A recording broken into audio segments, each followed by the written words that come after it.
یہ رو کے کہ اس قبر کے عذاب سے رب کی پناہ مانگو اور اس کے لیے تیاری کر لو، یہ بڑا سخت دن ہے۔ حضرت سعد بن معاذ رضی اللہ تعالیٰ عنہ کا جب جنازہ تھا، فرماتے ہم جا رہے تھے تو 5-6 قبریں تھیں، تو حضور نے فرمایا کن کی قبریں؟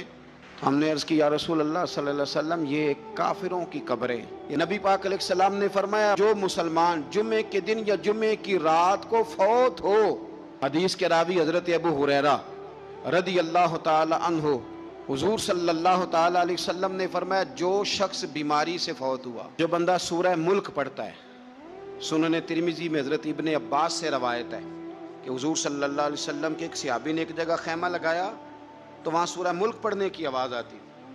سورہ ملک اتنی شاندار صورت ہے کہ نبی پاک صلی اللہ علیہ وسلم نے فرمایا یہ قیامت کے دن اللہ کی بارگاہ میں ناز سے جھگڑا کرے گی اور کہے گی اے اللہ یہاں تو میرے پڑھنے والے کو جنت عطا فرما یا مجھے قرآن پاک سے علیحدہ کر دے۔ اب عذاب قبر جو ہے، قبر کے اندر جو انسان کا عذاب ہے تو وہ بھی عالم برزخ کا عذاب ہے۔ میرے رسول کریم صلی اللہ تعالی علیہ وسلم نے نا کچھ چیزوں سے پناہ مانگی ہے، خود حضور نے، رسول کریم علیہ السلام نے پناہ مانگی۔ حضور فرمانے لگے اے اللہ مجھے کنجوسی سے، بخیلی سے پناہ عطا فرما، اور حضور نے باقاعدہ پناہ مانگی ہے کہ اے اللہ مجھے ارذل العمر ہونے سے پناہ میں رکھ، جب عمر اتنی زیادہ ہو جائے کہ وجود کے حصے کام کرنا چھوڑ جائے، اس سے پناہ مانگی۔ اور خود میرے نبی پاک علیہ السلام نے قبر کے عذاب سے پناہ مانگی۔ یہ تعلیم امت کے لیے کہ تم بھی پناہ مانگو عذاب قبر سے۔ قبر کا عذاب برحق ہے، قبر کے لیے تیاری کر کے رکھنا، اپنی قبر کو یاد رکھنا، مر جانے کو یاد رکھنا۔ حضرت سعد بن معاذ رضی اللہ تعالیٰ عنہ کا جب جنازہ تھا تو صحابہ کرام فرماتے ہیں کہ حضور نے نماز جنازہ کی امامت فرمائی تو قبر کے تیار ہونے میں کچھ دیر تھی، تو رسول کریم صلی اللہ علیہ وسلم زمین پر بیٹھ گئے اور ایک لکڑی سے حضور زمین کریدنے لگے۔ ہم محو انتظار تھے کہ اللہ کے رسول صلی اللہ علیہ وسلم سر مبارک اٹھائیں، ہمیں کو نصیحت کریں۔ فرماتے حضور نے سر اقدس اٹھایا تو حضور کی آنکھوں میں آنسو تھے، اور رو کے حضور فرمانے لگے، رو کے کہ اس قبر کے عذاب سے رب کی پناہ مانگو اور اس کے لیے تیاری کر لو، یہ بڑا سخت دن ہے۔ رو کے حضور نے فرمایا، رو کے۔ آج تو لوگ مذاق بناتے ہیں، کچھ فقیر صوفی درویش کہلانے والے بھی، وہ کہتے ہیں یہ جو مولوی بتا رہے ہیں نا قبر میں بچھو ہوں گے، سانپ ہوں گے، یہ تو مولوی اپنی قبر بتا رہا ہے، ہمارا اس سے کیا لینا دینا ہے۔ خدا سے ڈریں۔ وہ چیزیں جو احادیث مبارکہ میں آ گئیں، جس سے نبی پاک نے ہمیں ڈرایا، ہمیں سمجھایا، آپ اس تنبیہ کو، اس نصیحت کو آپ اس رنگ میں لیں گے کہ مذاق بنایا جائے گا دین کا، بجائے اس کے کہ اس سے ڈرا جائے۔ حضرت سیدنا براء بن عازب رضی اللہ تعالیٰ عنہ ارشاد فرماتے ہیں کہ میں نے نبی پاک صلی اللہ تعالیٰ علیہ وآلہ وسلم سے خود اس بات کو سنا ہے، خود رسول کریم صلی اللہ علیہ وسلم نے فرمایا۔ حضرت زید بن ثابت رضی اللہ تعالیٰ عنہ بھی اس بات کے راوی ہیں، فرماتے ہم جا رہے تھے تو 5-6 قبریں تھیں، تو حضور نے فرمایا کن کی قبریں؟ ہم نے عرض کی یا رسول اللہ صلی اللہ علیہ وسلم یہ کافروں کی قبریں۔ یہ صحیح مسلم میں حدیث موجود ہے، کفار کی قبریں۔ تو اللہ کے رسول صلی اللہ علیہ وسلم فرمانے لگے، ذرا حدیث کے لفظوں پہ غور کرنا، حضور فرمانے لگے اگر مجھے ڈر نہ ہوتا کہ تم اپنے مردوں کو دفن کرنا چھوڑ دو گے، اگر مجھے اس بات کا ڈر نہ ہوتا کہ تم اپنے لوگوں کو، مرنے والوں کو قبروں میں دفن کرنا چھوڑ دو گے، اگر یہ مجھے ڈر نہ ہوتا تو میں سناتا کہ قبر کے اندر کس طرح عذاب ہوتا ہے، تمہیں دنیا میں رہ کے میں سناتا، پر ڈر ہے کہ کہیں تم اپنے مرنے والوں کو قبروں میں دفن کرنا چھوڑ ہی نہ دو، اس لیے میں تمہیں یہ بات نہیں بتاتا۔ اور میرے رسول کریم صلی اللہ تعالی علیہ وآلہ وسلم نے پھر ارشاد فرمایا، اپنے غلاموں کی طرف نظر فرمائی، یہ بات کہہ کے کہ اگر مجھے ڈر نہ ہوتا کہ تم دفن کرنا چھوڑ دو گے تو تمہیں میں سنا دیتا کہ قبر میں کیا عذاب ہوتا ہے۔ پھر حضور نے صحابہ سے فرمایا چلو بھائی دوزخ کے عذاب سے اللہ کی پناہ مانگو، تو سب کہنے لگے ہم دوزخ کے عذاب سے اللہ کی، صحابہ نے کہا ہم دوزخ کے عذاب سے اللہ کی پناہ مانگتے ہیں۔ پھر نبی پاک صلی اللہ تعالی علیہ وسلم نے ارشاد فرمایا تم سب کہو کہ ہم قبر کے عذاب سے اللہ کی پناہ مانگتے ہیں۔ تو صحابہ نے کہا ہم قبر کے عذاب سے اللہ کی پناہ مانگتے ہیں۔ پھر میرے رسول پاک علیہ الصلوۃ والسلام نے فرمایا تم کہو، سارے یہ کہو کہ ہم ظاہری اور باطنی فتنوں سے اللہ کی پناہ مانگتے ہیں۔ تو صحابہ نے کہا کہ ہم ظاہری اور باطنی فتنوں سے اللہ کی پناہ مانگتے ہیں۔ پھر میرے محبوب علیہ السلام نے فرمایا تم کہو کہ ہم دجال کے فتنے سے اللہ کی پناہ مانگتے ہیں۔ تو صحابہ کرام نے کہا کہ اے اللہ ہم دجال کے فتنے سے تیری پناہ میں آتے ہیں۔ نبی پاک علیہ السلام نے یہ الفاظ کہہ کے یہ بات بتلا کے ہمیں سمجھا دیا، ہمیں قائل فرمایا محبوب نے۔ یاد رکھنا، اس بات کو اچھی طرح سمجھ لینا کہ اگر مجھے ڈرنا ہوتا کہ تم اپنے مردوں کو دفن کرنا چھوڑ دو گے تو تمہیں بتلا دیتا کہ قبر میں کتنا سخت عذاب ہوتا ہے۔ میرے عزیز، کچھ لوگ ایسے ہیں جن سے عذاب قبر ہوگا ہی نہیں۔ میرے رسول کریم صلی اللہ تعالی علیہ وسلم نے ارشاد فرمایا کہ جو اللہ کے رستے میں شہید ہو گیا، یہ سنن نسائی میں موجود ہے، اسے عذاب قبر نہیں ہوگا، بلکہ ایک حدیث میں تو فرمایا حساب کتاب ہی نہیں ہوگا، اللہ بغیر سوال جواب کے جنت عطا فرما دے۔ کچھ لوگوں کو لوگوں کی بخشش پہ بھی مسئلہ ہی بنتا ہے کہ کوئی بخشا نہ جائے۔ اور ایک صاحب کہہ رہے تھے جی یہ کیا معاملہ ہے کہ جمعے کو بندہ مر گیا یا فلانا ہو گیا تو اس سے حساب کتاب نہیں ہوگا، اتنے بڑے جرم لوگوں نے اتنے پاپ، اور جمعے کو مر گیا تو بخشا جائے گا۔ تو میں نے کہا جرموں کا بھی اسے حساب اللہ لے لے گا، لیکن میاں حساب کتاب کی ڈیوٹی نہ اللہ کی ہے تو بہتر یہ ہے کہ اسی کے ہاتھ میں رہے، تو نہ اپنے ہاتھ میں لینے کی کوشش کر۔ سنن ترمذی کی حدیث۔ ہمیں پتہ نہیں کیا مصیبت ہے، ہمیں پتہ نہیں کیا مسئلہ ہے۔ ایک جنازے سے میں نکلا، آپ یقین کریں کبھی کبھی کلیجہ پھٹ جاتا ہے۔ میں ایک جنازے سے نکلا تو میرے ساتھ ایک بندہ جنازہ پڑھ کے نکلا تو کہنے لگا جی پیر صاحب دیکھیں آج کتنی دنیا آئی ہے، حالانکہ یہ بندہ اس طرح کا تھا، اس طرح کا تھا، اس طرح کا تھا۔ میں نے اسے کہا یار تجھے تو فکر ہی لگ گئی ہے کہیں جنت میں چلا ہی نہ جائے، تو اس طرح کرنا جنت کے دروازے کے سامنے کھڑے ہو جانا ڈنڈا لے کے کہ میں نے نہیں جانے دینا۔ شرم آنی چاہیے ہمیں۔ اللہ فرماتے ہیں جنت اتنی چوڑی ہے جتنے زمین و آسمان، اس کی چوڑائی زمین اور آسمان کے برابر ہے، تو ہم تو اپنے علاوہ کسی کو جانے نہیں دینا چاہتے جنت میں۔ اور بس کریں، جنت خدا کا فضل ہے، اور اللہ فرماتے ہیں میرا فضل میں جسے چاہتا ہوں عطا کرتا ہوں۔ یہ سنن ترمذی کی حدیث، اور اس کے راوی حضرت عبداللہ ابن عمر رضی اللہ تعالیٰ عنہ، نبی پاک علیہ السلام نے فرمایا جو مسلمان جمعے کے دن یا جمعے کی رات کو فوت ہو اس کو اللہ تعالیٰ قبر کی آزمائش سے محفوظ رکھتا ہے۔ جو جمعے کی رات فوت ہو جائے یا جمعے والے، یعنی جمعے رات اور جمعے کی درمیانی رات چلا جائے یا جمعے والے، تو اللہ اسے عذاب قبر سے، تو میرے عزیز جو بندہ شہید ہو اس سے عذاب قبر نہیں ہوتا، جو آدمی جمعے کے دن یا جمعے کی رات چلا جائے اسے بھی عذاب قبر نہیں ہوتا۔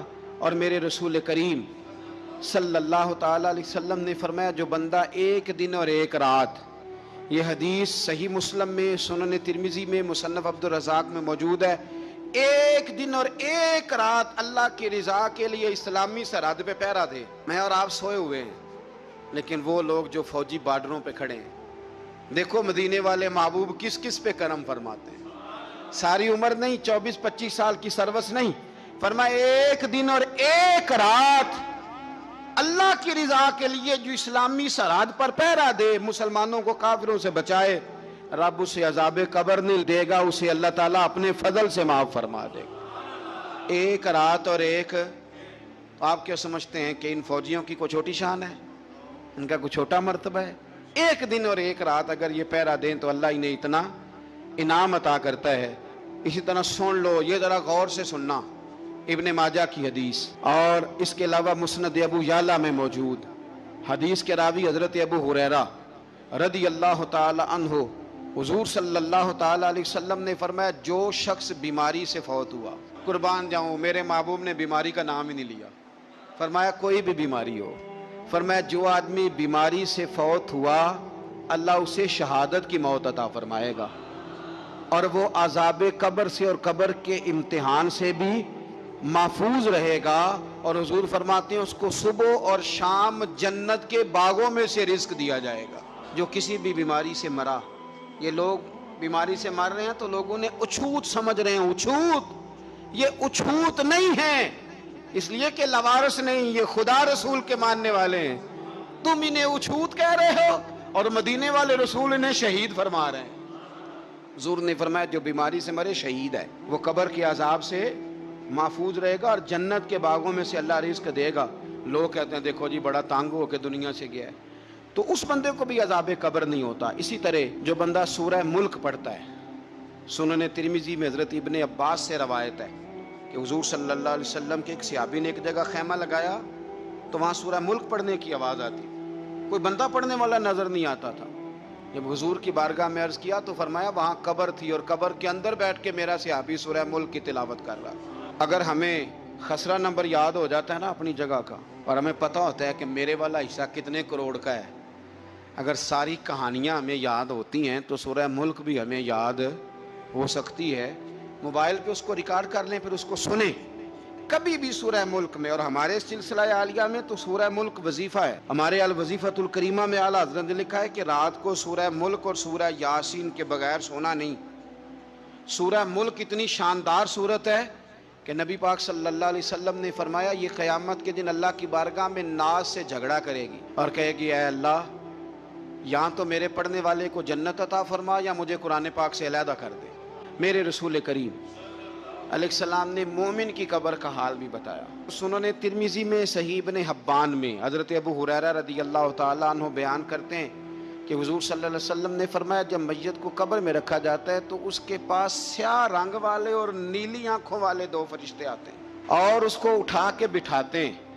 باقی حدیثوں میں 3 ہی سوال ہیں، لیکن اس حدیث میں حضور نے فرمایا انہوں نے بس میرے بارے میں ہی پوچھنا ہے، اٹھا کے بس میرے بارے میں صرف یہ پوچھنا ہے بتا مدینے والے محبوب کے بارے میں دنیا میں کیا کہا کرتا تھا۔ تو اعلیٰ حضرت بریلوی تو کہتے ہیں میں نے تو کہہ دینا ہے سرور کہوں کہ مالک و مولا کہوں تجھے، باغ خلیل کا گل زیبا کہوں تجھے، تیرے تو وصف عید تناہی سے ہیں بری، حیراں ہوں میرے شاہ میں کیا کیا کہوں تجھے، لیکن رضا نے ختم سخن اس پہ کر دیا، خالق کا بندہ خلق کا آقا کہوں تجھے۔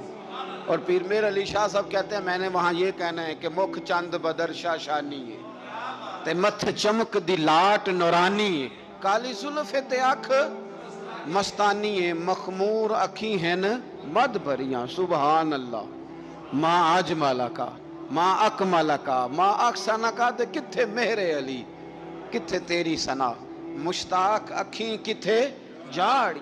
تو نبی پاک علیہ السلام فرماتے ہیں میرے بارے میں پوچھیں گے، میرے بارے میں۔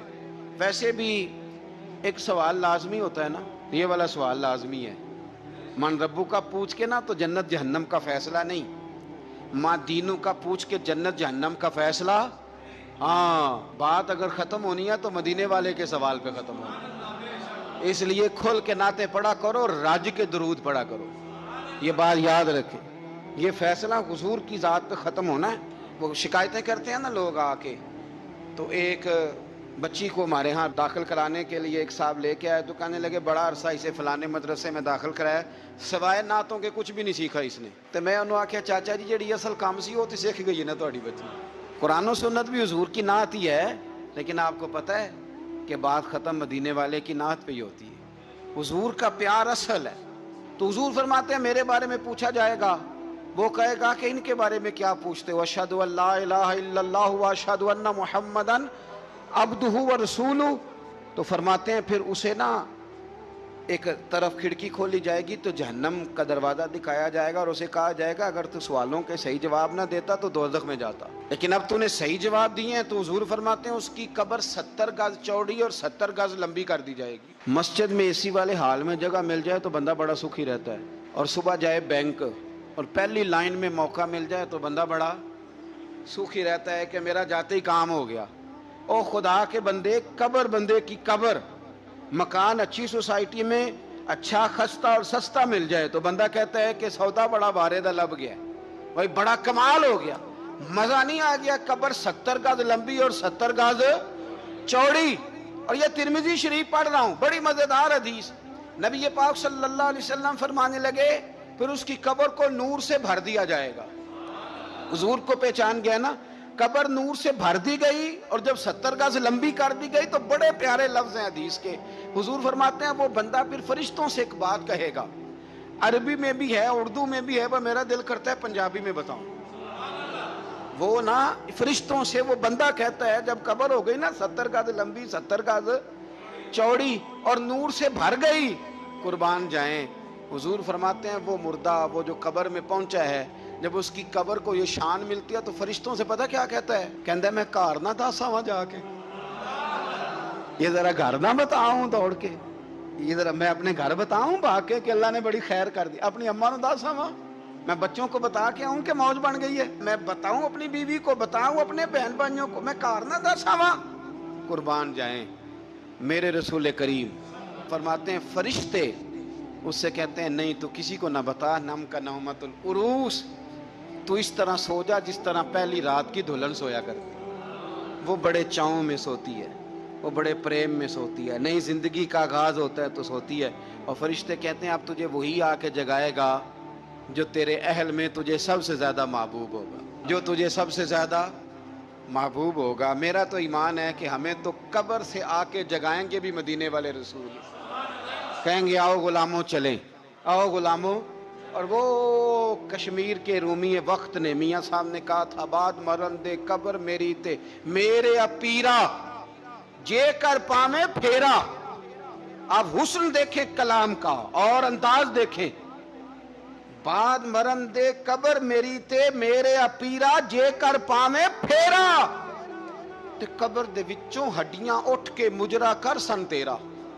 ایک دفعہ آ تو صحیح، میں لوگوں کو وجد کر کے دکھاؤں گا کہ دیکھو نا وہ آج آئے ہیں، وہ آئے ہیں میرے مزار پہ، آج دیکھو ذرا رنگ تو دیکھو کس طرح نرالا اور انوکھا ہو گیا، وہ خود آئے ہیں۔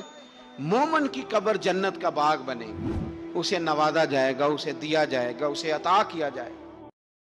ملا جامی نے اس کو لکھا ہے، ملا عبد الرحمن جامی کہتے ہیں سیدہ فاطمہ الزہرا کے پاس امام حسن اور حسین جب بھی جاتے تھے نا، بی بی صاحبہ یہ آیت پڑھ کے سناتی تھی، یہ آیت بی بی صاحبہ سناتی تھی کہ بیٹے نماز قائم رکھنی ہے، بھلائی کو حکم دینا ہے، برائی سے روکنا ہے، اور اس رستے میں جو مصیبت آئے گی اس پہ، اور ان ذالک من عزم الامور، بیٹے یہ معمولی کام نہیں، یہ بڑے عزم والے کام، یہ بڑے حوصلے والے۔ ماں جب ان لفظوں میں تربیت کرے، ماں جب کہے، دیکھا نا میرے بھائی، ماں جب سچ کا درس دیتی ہے تو بچہ سچ ہی بولتا ہے، اور اگر اماں کہے کہ بیٹے میں بات کرنے لگی ہوں تیری دادی کو نہ پتا چلے، یہ پھپھی کے سامنے نہیں کرنی، بلکہ کئی دفعہ اماں کہے ابا آئے نا رات کو تو اس کو نہیں بتانا، اور پھر اماں ٹھیک 15 منٹ کے بعد کہ بیٹا ہمیشہ سچ ہی بولنا، تو سچ بولے گا۔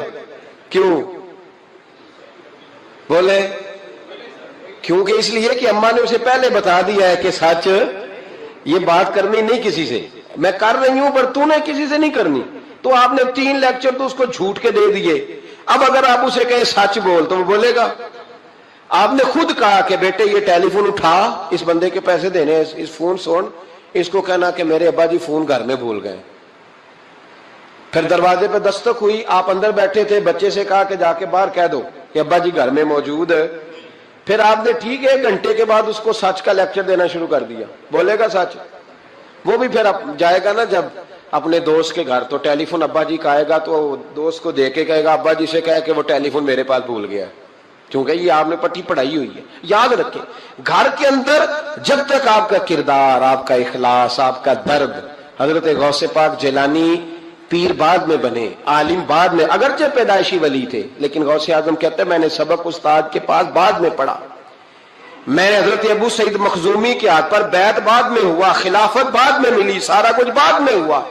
پہلے دن جب گھر سے نکلا، ابا جی میرے وصال کر گئے تھے، کہتے ہیں میری ماں نے، سید زادی نے مجھے گود میں لیا اور میرا ماتھا چوم کے کہنے لگی عبد القادر ایک وعدہ میرے ساتھ کر، زندگی میں تیری زبان سے جھوٹ نہیں نکلنا چاہیے، تیری زبان سے جھوٹ ہے۔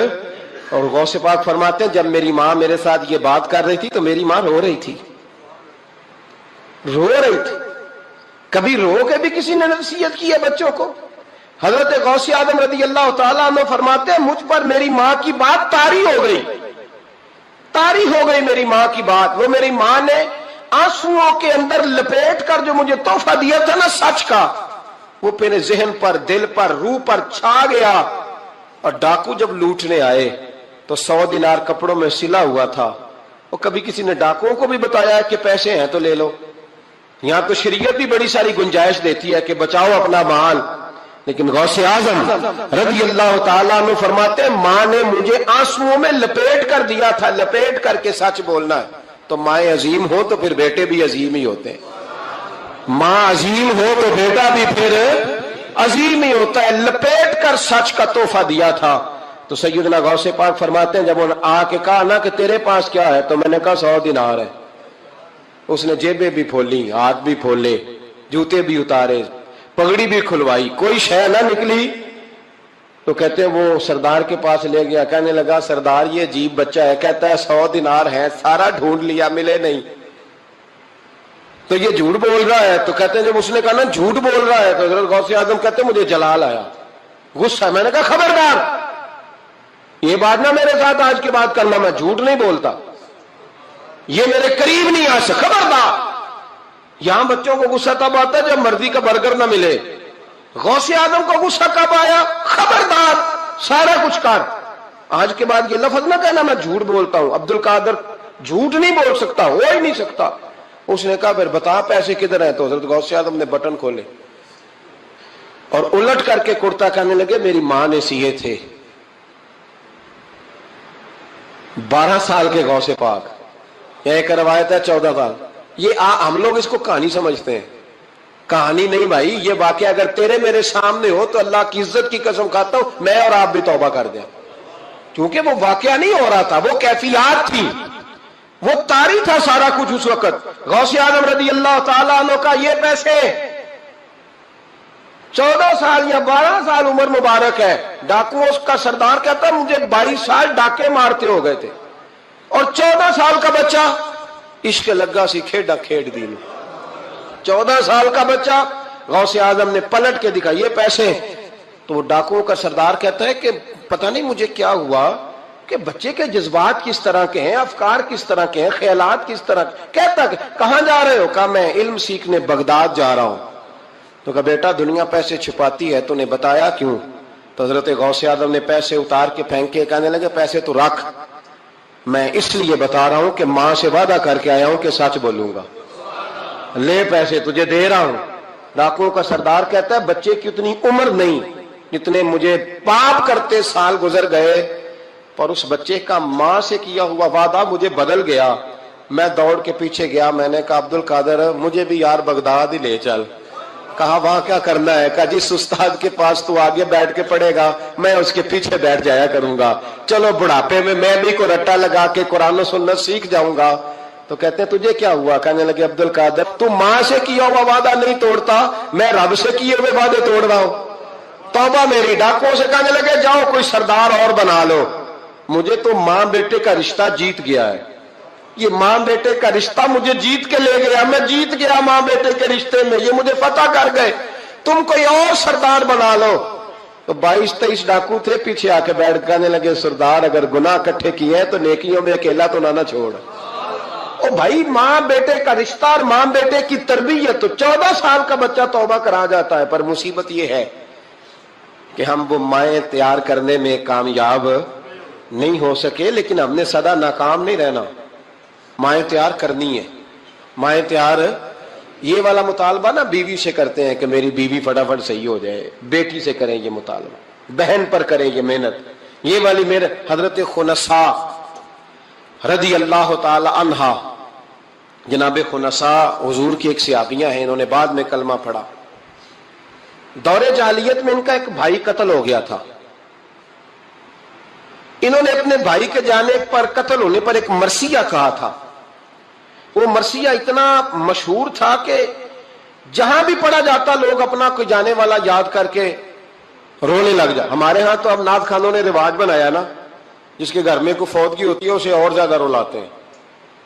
میاں صاحب تو شعر لکھ گئے تھے، کوئی یہ تو نہیں انہوں نے کہا تھا کہ سارے کلاتے ہی پڑے اجے، انہوں نے تو شعر لکھا تھا نا باپ مرے تے سر ننگا ہوندا تے پائی مرن تے کنڈ خالی تے ماما بعد محمد بخشا کون کرے رکھوالی۔ اب اس کو پتا ہے اس پہ روئیں گے بھی زیادہ، نوٹ بھی زیادہ دیں گے، تو ہر جگہ جا کے نا بات یہی چھیڑ دیتا ہے۔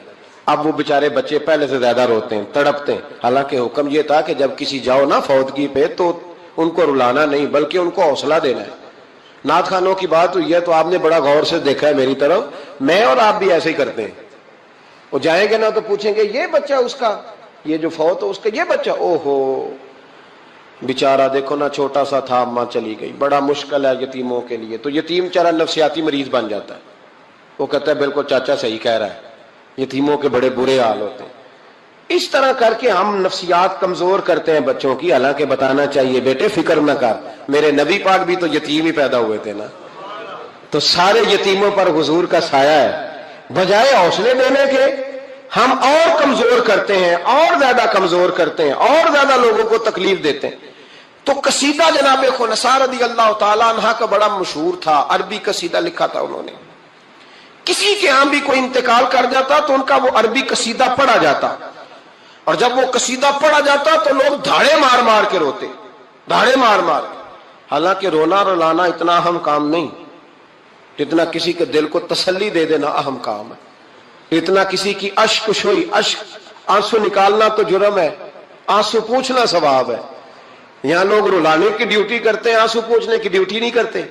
حضرت جناب سیدنا خنثیٰ رضی اللہ تعالیٰ عنہ آپ کا وہ قصیدہ پڑھا جاتا، لوگ دھاڑے مار مار کے روتے. یہ وہی خنثیٰ تھیں کہ جنگ احد سے کچھ مہینے پہلے کلمہ پڑھ کے مسلمان ہو گئی. یہ وہ بی بی مشہور شاعرہ جن کا قصیدہ رونے رلانے کے لیے پڑھا جاتا ہے. ان کے 4 بیٹے جوان تھے. احد کے لیے جب رسول رحمت صلی اللہ علیہ وسلم نے اعلان کیا نا، فوجی آئے، مائیں بہنیں بچے تیار کریں بھیجیں، تو ان کی سہیلیاں کہنے لگی کلمہ تو پڑھ گئی ہے، تیرے بچے بھی پڑھ گئے ہیں، پر تیرا سب کو پتا ہے تیرے بچے کوئی نہیں جائیں گے. اس لیے کہ ایک بھائی کے جانے پر تو نے قصیدہ لکھا ہے تو آج تک پڑھا جا رہا ہے، تو 4 بچے کیسے تیرا نہیں جاتا. جناب خنثیٰ چوپ ہیں. جب جنگ احد کے لیے سپاہی اور مجاہد نکلنے لگے تو 4 بیٹے لے کے چوک میں آ گئی. وہ بی بی جس کا رونا دھونا مشہور تھا، وہ اپنے بچوں کو چوک میں کھڑا کر کے کہتی ادھر دیکھو، قسم ہے مجھے اللہ کی عزت کی، میں نے تمہارے باپ کے ساتھ، یہ ماں لیکچر دے رہی ہے اور چوک میں دے رہی ہے تاکہ دنیا کو پتہ چل جائے. جناب خنثیٰ کا خطبہ مدینے کے چوک میں، کہنے لگی مجھے اللہ کی عزت کی قسم، میں نے جاہلیت کے زمانے میں بھی تمہارے باپ کے بستر کو کبھی ناپاک نہیں کیا، کبھی ناپاک نہیں کیا. میں نے طیب اور طاہر بچے پیدا کیے، اور میں نے تمہیں اپنے سینے سے اپنے وجود کی خوراک تمہیں دی، دودھ پلایا. میرے بچوں، سارا زمانہ جانتا ہے کہ میں کسی کی جدائی نہیں سہ سکتی. میرا بھائی گیا تھا تو میرا قصیدہ ضرب المثل بن گیا، دنیا پڑھتی ہے، پر اب سنو، اب میں مسلمان ہوں، اب میں رسول پاک کا کلمہ پڑھتی ہوں. یاد رکھنا، جب میدان میں تیر چلے نا اور تلواریں چمکے اور نیزے برسے تو سب سے پہلے زخم میرے بچوں کو آنے چاہیے. بچوں کی تربیت ماں کر رہی ہے، پہلا زخم تمہیں لگے. اور پھر کہنے لگی اگر میرا دودھ پیا نا تو پھر یاد رکھنا کوئی ایک تیر بھی تمہاری پشت پہ نہیں ہونا چاہیے. جتنے بھی کھانا سینے پہ کھا کے آنا. کوئی مجھے یہ نہ کہے تیرے بچے بھاگ گئے تھے اور پشت پہ انہوں نے تلواریں کھائی اور زخم کھائے، اور لوگ خبردار سینے پہ تیر کھانا، خبردار جرأت کا مظاہرہ کرنا. یہ خطبہ دے کے جناب خنثیٰ اندر چلی گئیں. لوگ کہتے ہیں حیران رہ گئے. مزے کی بات یہ تھی، پھر بھی بیبیاں کہنے لگی خطبہ تو دے دیا ہے، دعا کرو اس کا کوئی بچہ شہید نہ ہو جائے. بڑے سخت قصیدے لکھتی ہے، شہید نہ ہو جائے، دعا کرو. لیکن اللہ بڑا ہی بے نیاز ہے، ان کے 4 بچے شہید ہو گئے. 18 زخم تھے بچوں کے پر، تھے سارے سینے پہ. 18 گھاؤ تھے تلواروں کے پر، سارے سینے پہ. میرے محبوب احد سے واپس آئے. او بھائی، 4 بیٹے جس ماں کے چلے جائیں، اس ماں کو تسلی کون دے؟ جناب خنثیٰ آ کے کھڑی ہوئی تو صحابہ کہتے ہیں ہمارا خیال تھا کوئی درد والا شعر پڑے گی، رلا دے گی دنیا کو، لیکن میرے حبیب پاک نظر اٹھائی. کا خنثیٰ تجھے پتا ہوگا تیرے 4 بیٹے شہید ہو گئے. کہنے لگی حضور یہی تو دکھ ہے. جب کہا نا یہی دکھ ہے تو کان کھڑے ہو گئے لوگوں. حضور یہی تو دکھ ہے، یہی تو پریشانی ہے. محبوب نے فرمایا کیا پریشانی ہے؟ کہنے لگی حضور یہی تو پریشانی ہے، میرے 4 تھے، دل کرتا ہے میرے 14 ہوتے. حضور یہی تو دکھ ہے، 4 تھے، دل کرتا ہے 400 ہوتا. 4 کروں تیرے نام پہ جان فدا، نہ بس ایک جان 2 جہاں فدا. سونیا میرا 2 جہاں سے بھی نہیں جی بھرا، میں کروں کیا کروڑوں جہاں نہیں. کا حضور 4 تھے اور پھر مسجد نبی آج بھی اس ماں کی جرت کی گواہ ہے کہ ماں پوچھنے لگی سونیا میں یہ نہیں پوچھنے آئی کہ میرا کوئی بچہ ہے کہ نہیں، یہ پوچھنے آئی ہوں کہ میرے بیٹوں نے کوئی پشت پہ زخم تو نہیں کھایا؟ حضور کوئی پشت پہ زخم تو نہیں کھایا میرے بچوں نے؟ کوئی پشت پہ زخم؟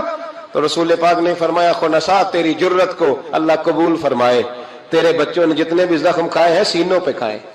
میں نے کہا مائیں عظیم ہو تو بچے بھی عظیم ہوتے ہیں، اور اگر ماں کسی کے سائے کا اندھیرا دیکھ کے ڈر جائے تو بچوں میں جرت کیسے آئے گی؟ بچے کربلا کے میدان میں کیسے جائیں گے؟ بچے کس طرح میدانوں میں کئی دفعہ کہہ چکا ہوں لیکن پھر آج میرا دل کرتا ہے پھر بات کروں۔ حضرت عبداللہ بن زبیر حضرت ابو بکر صدیق کے نواسے ہیں، نبی پاک صلی اللہ علیہ وسلم کی پھپھی کے پوتے جناب زبیر بن عوام اشرا مبشرہ صحابی، ان کے بیٹے حضرت اسماء جناب صدیق اکبر کی بڑی بیٹی کے بیٹے جناب عبداللہ بن زبیر امام حسین کے بعد نکل آئے میدان میں نکلے جناب عبداللہ بن زبیر۔ حجاج بن یوسف مقابلے میں بھیجا گیا، اللہ کی قدرت کے اگرچہ پہلے جب لڑائیاں ہوئی تو یہ کامیاب ہوئے ہر میدان میں، بڑے بہادر تھے، مکے اور مدینے کے لوگوں نے ان کے ہاتھ پر بیعت بھی کر لی، انہیں خلیفہ بھی مان لیا، لیکن حجاج بن یوسف جب آیا تو وہ تگڑی فوج لے کے آیا، کچھ ان کے ساتھی شہید ہو گئے، کچھ پسپا ہو گئے۔ حضرت اسماء اس وقت 100 سال کی بوڑھی تھی، 100 سال کی ماں، ہاتھ کامتے ہیں، راشا ہے، آنکھوں سے نظر آنا بند ہو گیا۔ جناب عبداللہ بن زبیر ماں کے پاس دوڑے آئے، کہا ماں میں اکیلا میدان میں رہ گیا ہوں، چند ساتھی ہیں، زیادہ دیر لڑ نہیں سکتے، تیرے بڑھاپے کی بڑی فکر ہے، اماں تو کیسے میرا صدمہ برداشت کرے گی؟ ماں مجھے بتا جہاد میں رہوں یا تیری خدمت کے لیے آ جاؤں؟ تو ماں کہنے لگی عبداللہ تو میری فکر نہ کر، پہلے یہ بتا تو حق پہ ہے کہ نہیں؟ ماں کا جملہ کہتے رانائی اور ولولہ اور جہاد کا جذبہ لکھا، پہلے بتا سچا ہے کہ جھوٹا؟ جناب عبداللہ بن زبیر کہنے لگے ماں مجھے مصطفیٰ کریم کی نبوت کی قسم، اللہ کی عزت کی قسم بالکل سچا ہوں۔ تو کہا بیٹے پھر میدان میں رہنا، چھوڑ کے نہ آنا، کوئی مجھے تانا نہ دے کہ میں بزدل کی ماں ہوں، دیکھ مجھے تانے سے بچانا، کوئی یہ نہ کہ بزدل کی ماں، میدان میں رہنا، میدان میں۔ تو حضرت عبداللہ بن زبیر کہنے لگی اماں یہ بڑا ظالم آدمی ہے جو میرے مقابلے میں آیا ہے، سنا ہے قتل کرنے کے بعد ناک کاٹ ڈالتا ہے، آنکھیں نکال ڈالتا ہے، وجود کی بوٹیاں کر دیتا ہے۔ 100 سال کی ماں، 100 سال کی اماں لاٹھی کا سہارا لے کے کھڑی ہوگی اور زمین پہ لاٹھی مار کے کہنے لگی عبداللہ چل میدان میں۔ بیٹے بکرے کو صرف ذبح ہوتے وقت تکلیف ہوتی ہے، کھال اترتے وقت تکلیف نہیں ہوتی، پھر اس کی بوٹیاں کی جائیں تو اسے تکلیف۔ چل بیٹا میدان میں رہنا اور دیکھنا میں تجھے سلوٹ کروں گی۔ حضرت عبداللہ بن زبیر میدان میں گئے، شہید کیے گئے، مکہ المکرمہ کے چوک میں، جنت المعلا جہاں آج قبرستان ہے، اس کے چوک میں آپ کی لاش کو لٹکایا گیا۔ میں پہلے بھی بات کر چکا ہوں، آج عنوان آ گیا تو اشارہ کرنا ہے۔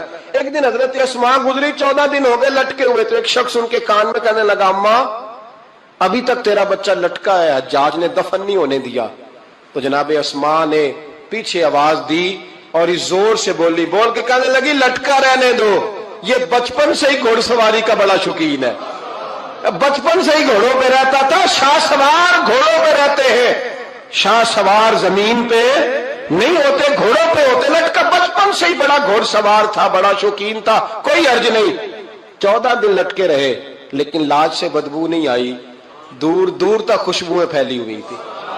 لوگوں نے کہا اسماء تیرے بیٹے کے وجود سے خوشبو بڑی آتی ہے، کہنے لگے جب پیدا ہوا تھا نا پہلے دن اس کے نانا ابو بکر صدیق اٹھا کے مصطفیٰ کی بارگاہ میں لے گئے تھے، نبی پاک نے کھجور چبا کے گٹی دی تھی میرے بیٹے کو، کہنے لگی اس کے وجود سے بدبو آ سکتی ہے جس کو پہلی خوراک محمد عربی کا لعاب دہن دیا گیا ہو، اس کے وجود سے بدبو ہے، لعاب دہن شامل ہے، اس کی تو نسلوں سے بھی خوشبو آتی رہے گی۔ تو مائیں جب عظیم ہوتی تھی تو بیٹے بھی۔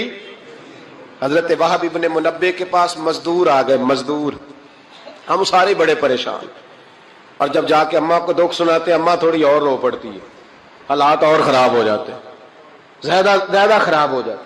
حضرت سیدنا وہب ابن منبع مزدور آ کے کہنے لگے ہماری بھی کوئی زندگی ہے، ہمیں یہ پہاڑ کاٹنے پڑتے ہیں، تو فرمانے لگے آؤ تمہیں بنی اسرائیل کی بات نہ سناؤں، تمہارا حوصلہ بڑھ جائے گا. کہا سنائیے. کہنے لگے بنی اسرائیل کی ایک ماں کے 7 بیٹے تھے. بادشاہ نے کہا خنزیر کھانا پڑے گا. جو بچہ یورپ بھی جائے نا اسے بھی تلقین کر کے بھیجو کہ بیٹے حرام حلال کا خیال رکھنا ہے. اس لیے کہ نبی پاک علیہ السلام نے فرمایا جو گوشت حرام سے پلے گا وہ جنت میں نہیں جائے گا. تو کسی کا دل کرتا ہے اس کا بیٹا جہنم میں جائے. کہا خنزیر کھانا ہے خنزیر. یہاں لوگ مسئلہ پوچھتے ہیں فون کر کے کہ صاحب مجبوری ہے. اب ہم نے یہاں یورپ میں آ کے سٹور بنایا تو شراب تو رکھنی پڑے گی. تو میں کہتا ہوں واپس آ جاؤ اچار سے روٹی کھانا. شراب بیچنے کی مجبوری میں بھی اجازت نہیں. مجبوری میں بھی شراب کا دھندا کرنے کی اجازت.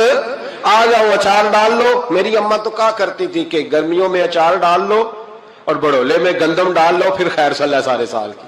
تو آؤ اچار ڈالو گندم ڈالو گزارا صحیح ہوگا کوئی حرج نہیں. لیکن شراب بیچنے کی مجبوری میں بھی اجازت. بول کے بتائیں بول کے گواہی دے.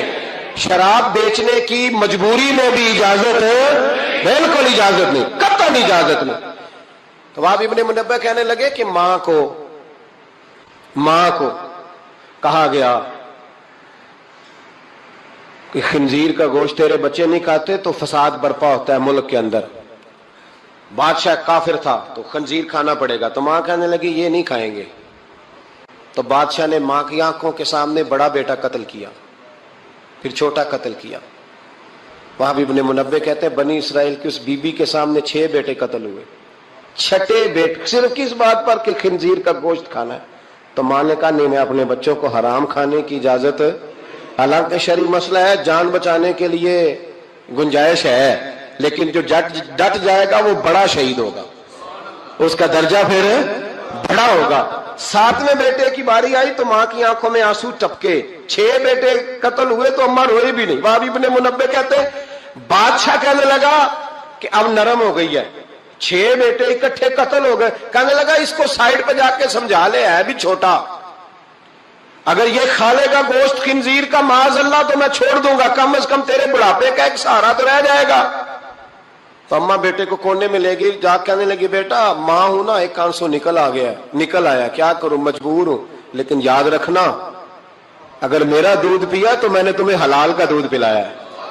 حرام کا لقمہ نہیں جانا چاہیے. ماں مسکراتی ہوئی بچے کو لے کے آئی تو بادشاہ کہنے لگا سمجھا دیا. کہنے لگی سمجھا دیا. وہی کرے گا جو میں نے کہہ دیا ہے.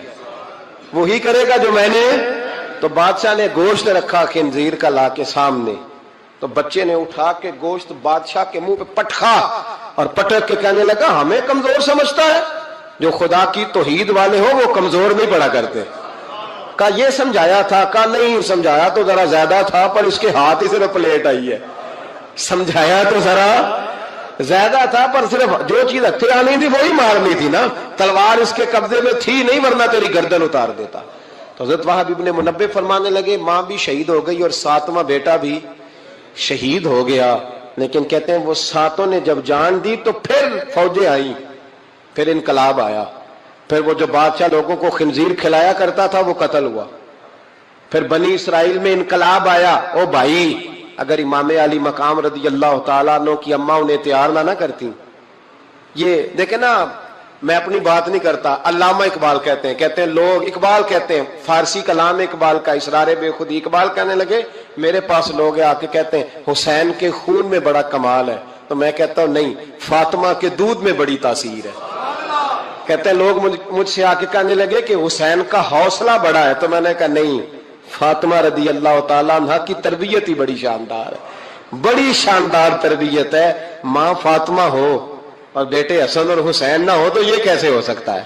یہ دلیری ہے یہ ہمت ماں کی دی ہوئی ماں کا دیا ہوا حوصلہ جو میدان کربلا میں لا کے کھڑا کیا. ایک بزرگ گزرے سفیان بن عینیہ. ان کی اماں نے نا اپنے بچے کو کہا جا دین سیکھ. بہت بڑے محدث ہیں. کہتے میں غریب تھا. میری ماں نے جب استاد کے پاس بھیجا تو کہنے لگے بیٹے اپنے استاد سے نا سبق بعد میں پڑھنا استاد کی نوکری پہلے کرنا اور دیکھنا خدمت کرنا. ہمارے استاد تھے بزرگ تھے سید مراتب علی شاہ صاحب. حضرت محدث اعظم پاکستان مولانا سردار احمد صاحب رحمۃ اللہ علیہ کے وہ شاگرد تھے. اب تو ہر بچے کو شکایت ہے نا استاد کام بڑا کراتے ہیں. جی مجھے کل بھی انہوں نے بھیجا تھا 2 فوٹو کاپیاں کرا کے لے آؤں. اسکول سے گیا تھا میں موٹر سائیکل پہ گیا 2 فوٹو کاپیاں پوری کرائی ہیں مجھ سے حالانکہ پیسے بھی انہوں نے دیے. پھر بھی بڑا کام کراتے ہیں، استاد کے پاس نہیں پڑھنا۔ سید مراتب شاہ صاحب فرماتے ہیں کہ میں چھٹی آیا، چھٹیاں ہوتی تھی شعبان میں، تو میرے والد سید غلام حسین شاہ صاحب رحمۃ اللہ تعالیٰ علیہ کہنے لگے مراتب علی آ گئے ہو؟ میں نے کہا حضور مدرسے میں چھٹیاں ہو گئی۔ تو کہنے لگے تیرے استاد کو بھی چھٹیاں ہو گئی ہیں؟ کہا نہیں حضور وہ تو گھر ہی ہیں۔ تو کہنے لگے سارے شاگرد آ گئے؟ کہا ہاں۔ کہنے لگے بیٹے تو واپس جا کے ان کی خدمت کر، ان کی ڈیوٹی کر، اس لیے کہ تو ان کی ڈیوٹی کرے گا نا تو جو دعا تجھے وہ ملے گی نا، وہ دعا تیرے علم کو تیرے حق میں نفع بخش کر دے گی۔ حضرت سفیان بن عینیہ والدہ کہنے لگی بیٹا دین پڑھنا؟ کہا ہاں۔ تو کہتے ہیں اماں نے خود پگڑی باندھی میرے سر پہ، علماء والا لباس پہنایا، کہنے لگے پہلے استاد سے اخلاق آداب سیکھنا پھر علم سیکھنا۔ اور میری ماں کہنے لگی بیٹا ایک لفظ بیچ کر بھی دین کا دنیا نہ کمانا۔ تو میں نے کہا اماں میں کھاؤں گا کیسے؟ تو کہتے ہیں میری اماں نے نا چرخے کے اوپر چادر دی ہوئی تھی، وہ چادر اتار دی۔ کہنے لگی بیٹا جب تک میری ہمت ہے میں چرخہ چلاتی رہوں گی، تیرے خرچے پورے ہوتے رہیں گے۔ تو کہتے ہیں ساری زندگی حضرت سفیان بن عینیہ کہتے ہیں ماں نے چرخہ کاتا اور میں نے رسول اللہ کا دین پڑھا اور دین پڑھایا۔ کچھ چیزیں ایسی ہوتی ہیں جو کہتی ہیں کہ آج چھٹی نہیں کرنی، آج دور تک چلنا ہے۔ کچھ مضمون بھی جمعے کے ایسے ہوتے ہیں جو کہتے ہیں مجھے ختم نہیں کرنا، باتیں ذرا لمبی چلنی چاہیے۔ میں آپ کا لحاظ کرتا ہوں، میرے سجن بڑے سیانے میرے سامنے گھڑی لگائی ہے انہوں نے، سمجھدار لوگ اس طرح کے کام کرتے ہیں نا جی۔ ایک دن میں نے یہ بھی دیکھا کہ اس گھڑی میں اور اس گھڑی میں تھوڑا فرق ہے، وہ 2-3 منٹ آگے ہے۔ کبھی کبھی یہ پیار کے ساتھ نا معاملات ہوتے رہتے ہیں، لیکن الحمدللہ یہ واحد مسجد ہے جس میں کوئی بندہ گھڑی نہیں دکھاتا۔ میرے خیال میں شاید یہ اور بھی ہوں گی، کوئی بندہ یہاں گھڑی نہیں دکھاتا الحمدللہ، بلکہ مجھ سے شکوہ ہی ہوتا ہے لوگوں کا کہ آپ جلدی چھٹی کر دیتے ہیں، تھوڑا زیادہ چلنا چاہیے۔ لیکن کچھ مضمون ایسے ہوتے ہیں میرا دل کرتا ہے لمبے چلیں، آپ یقین کریں میرا دل کرتا ہے، ایسے لگ رہا ہوتا ہے جیسے میں اپنی بات کر رہا ہوں، ایسے لگ رہا ہوتا ہے جیسے یہ ایسی کہانی ہے جو دل کرتا ہے دور تک چلے، لیکن میں نہیں لمبا لے کے جاؤں گا، میں چیزوں کو سمجھتا ہوں، وقت میں رہوں گا۔ چھلک چھلک کے میرے سامنے روایتیں آ رہی ہیں، واقعات آ رہے ہیں، چیزیں آ رہی ہیں۔ ایک درویش کی بات کر کے سمیٹنے کی طرف حضرت ابراہیم بن یزید نخعی رحمت اللہ تعالی علیہ، حجاج بن یوسف نے جب بڑے ظلم کیے نا تو ایک شخص اٹھا حضرت ابراہیم بن یزید نخعی رحمت اللہ، جنہوں نے حجاج کے خلاف فتویٰ دیا کہ ظالم ہے، پھر تقریریں کی کہ ظالم ہے۔ لوگ سمجھتے ہیں کہ علماء کی تقریروں سے کیا ہوتا ہے، علماء کی تقریروں سے انقلاب آ جاتا ہے۔ آپ یقین کریں علماء کا قلم تلوار سے زیادہ کام کر دکھاتا ہے۔ فتویٰ بھی دیا، تقریریں بھی کی، اس قدر زیادہ ان کے فتوے کی نقلیں تیار کر کے بانٹی گئی کہ حجاج پریشان ہو گیا۔ سپاہیوں کہنے لگا گرفتار کر کے لاؤ ابراہیم بن یزید نخعی، جہاں ملے گرفتار کرو۔ سپاہی گرفتار کرنے گئے۔ علماء اور مشائخ سے جو لوگ پیار کرتے ہیں نا، وہ روح کی گہرائیوں سے پیار کرتے ہیں، جانے دیتے ہیں اپنے بزرگوں کے ناموں پر۔ لوگ ان کو اٹھا کے لے گئے، کہا بابا جی ہم حفاظت کریں گے، دور ان کو کہیں چھپا دیا۔ فتویٰ ان کا دھڑا دھڑ چل رہا ہے، اور بھی کوئی بات وہ کرتا تو آپ فتویٰ دیتے، وہ چھپ جاتا، وہ چھپ کے اپنی ڈیوٹی کر رہے ہیں، اور ایک کونے میں بیٹھے ہیں مورچے میں، پھر بھی ان کا جو نظام ہے وہ پورا عروج پہ ہے، حجاج کی کرسی کانپ رہی ہے۔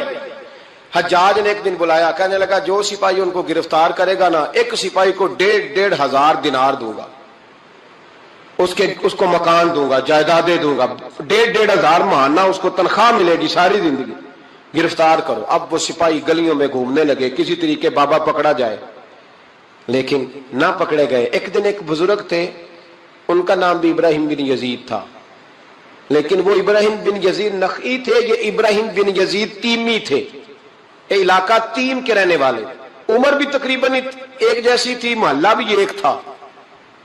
تو وہ دروازے پہ نماز پڑھ کے باہر نکلے تو انہیں پتا ہے کہ لوگ ابراہیم بن یزید، پتا ہے انہیں، کہا تمہارا نام کیا؟ کہنے لگے ابراہیم، والد کا نام کا یزید۔ ابراہیم بن یزید کہا اٹھاؤ بھائی، خوشی کی انتہا نہ رہی، پکڑا لے گئے، رستے میں بھی مارا، تھانے لے جا کے، جیل لے جا کے بھی مارا، اتنا مارا کہ بزرگوں کا رنگ بدل گیا، منہ اور ناک سے خون آنے لگا۔ جا کے حجاج کو کہا تیرا مجرم ابراہیم بن یزید پکڑا گیا۔ حجاج نے بڑے انعامات دیے، تنخواہیں ہمیشہ کے لیے لگ گئیں، پلاٹ نام ہو گئے۔ انہوں نے بتایا نہیں کہ میں تیمی ہوں، نخعی نہیں، مار کھاتے رہے، جیل میں رہے، اب فوجیں چپ کر کے بیٹھ گئیں، ان کا جو فتویٰ تھا وہ زیادہ پھیلنے لگ گیا، کیونکہ اب ان کی تلاش ختم ہو گئی، خطرہ ختم ہو گیا، کام وہ زیادہ کرنے لگ گئے۔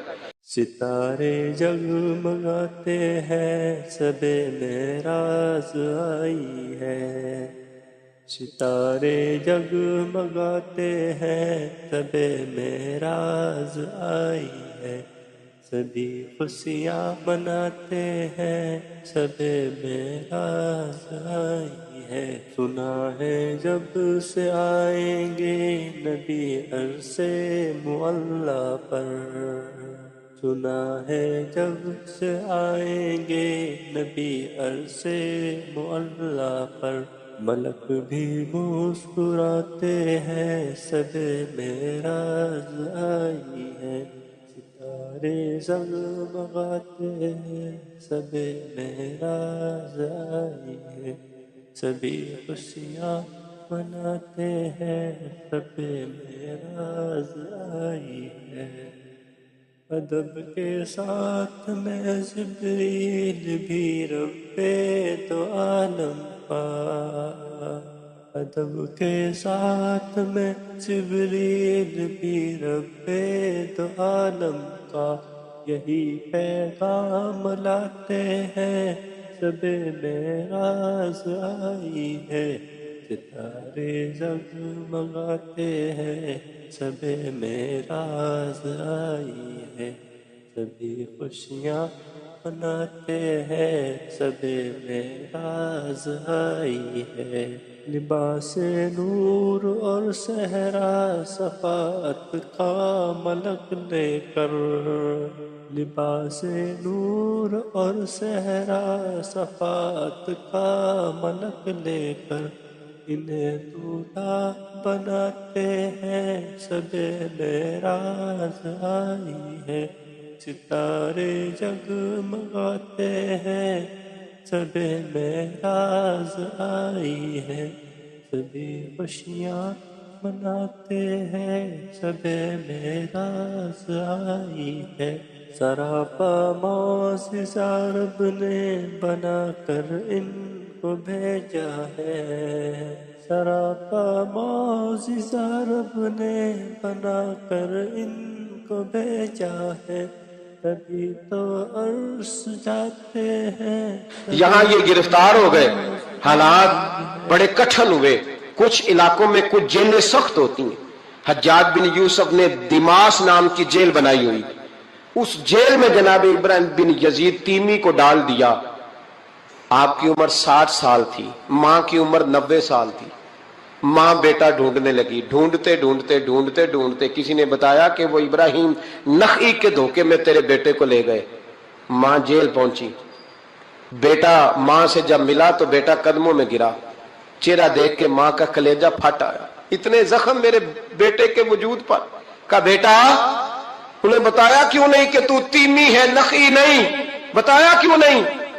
تو جناب ابراہیم تیمی نے ماں کے منہ پہ ہاتھ رکھا، اماں چپ کر جا، میں ایک جاہل آدمی ہوں، میرے وجود سے امت کا فائدہ کوئی نہیں، وہ رسول اللہ کے دین کا چمکتا ہوا چراغ ہے، اماں ان کی وجہ سے کتنے سینے روشن ہیں، کتنے دلوں میں ایمان کی تازگی ہے، کتنی آنکھوں میں رسول اللہ کی محبت کا نور ہے، اماں ابراہیم بن یزید نخعی کی وجہ سے ظالم کانپ رہے ہیں، ڈر رہے ہیں، اور مظلوم اٹھتے ہیں کہ ہمارا بھی کوئی ہے نام لینے والا، اماں نہ، میری وجہ سے اگر وہ بچ سکتے ہیں تو میں کئی جانے دینے کو تیار ہوں، مہربانی کر اماں تو نے نہیں کہنا، تو نے کسی کو بتانا نہیں، ماں کہنے لگی بیٹا تو نبی پاک کے دین کے غلام پر جان دینے لگا، کہا ہاں، اماں کہنے لگی پھر میں کسی کو بتاؤں گی نہیں بلکہ میں تیرے حوصلے کی دعا مانگوں گی، اور ماں کہنے لگی بیٹا اگر قیامت کے دن اللہ نے مجھ سے پوچھا نا کہ تیرے بیٹے نے تیرے حق ادا کیے کہ نہیں کیے تو میں کہوں گی مالک میں اپنے بیٹے سے بڑی راضی ہوں،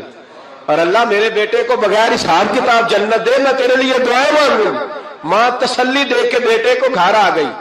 حضرت ابراہیم تیمی کو اتنا مارا کہ 3 دن کے بعد جیل میں شہید ہو گئے۔ جب وہ شہید ہوئے حجاج بن یوسف رات کو خواب دیکھتا ہے کہ آج تیری سلطنت میں کوئی جنتی فوت ہو گیا، جنتی فوت ہو گیا، جنتی حجاج نے پورے ملک میں پتہ کرایا تو کہا ایک ہی بندہ فوت ہوا ہے جو جیل میں تھا۔ تو حجاج آئے وہاں. جس وقت حجاج وہاں پہنچا نا, سرانے آ کے میت کے کھڑا ہوا, اسی وقت ایک تازہ فتویٰ آیا, کیونکہ حضرت ابراہیم نخعی کو نہیں خبر تھی کہ میری جگہ پہ وہ بندہ شہید ہو. تازہ فتویٰ آیا کہ سنا ہے آج صبح ایک اور بندہ اس کے تشدد سے قتل ہو گیا, مسلمانوں پہ ضروری ہے اس ظالم کے خلاف اٹھے. جب فتویٰ پڑھا تو نیچے دستخط تھے.